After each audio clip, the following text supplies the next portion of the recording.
weil ich sowieso gerade am Boot zugange bin und eben den Motor winterfest gemacht habe mit Frostschutzmittel. Das könnt ihr in meinem ersten Video anschauen. Kann ich jetzt auch einmal zeigen, wo der Impeller hier sitzt beim Volvo Penta D113 und wie man den wechselt, beziehungsweise jetzt nehme ich ihn einfach raus vom Winter. Von vorne auf den Motor geguckt, sehr einfach zu finden.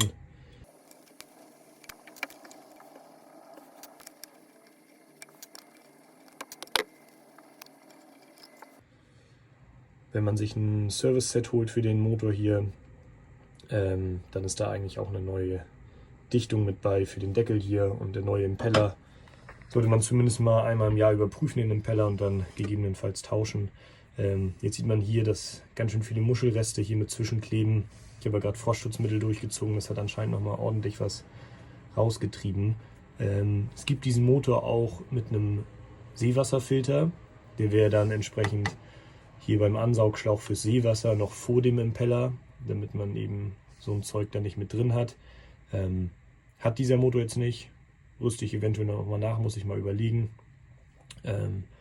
Genau, den Impeller holen wir gleich raus. Es ist ganz ratsam, hier unten ein paar Tücher hinzulegen oder was drunter zu halten, währenddessen man das macht.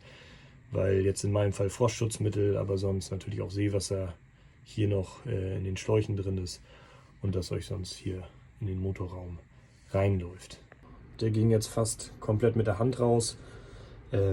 Ansonsten mit einem Schraubenzieher oder mit einer Zange nachhelfen, aber dabei Vorsicht, um da nichts zu beschädigen. Hier sieht man nochmal ganz gut die Muschelrückstände. Passiert natürlich nicht, wenn man einen Seewasserfilter hat.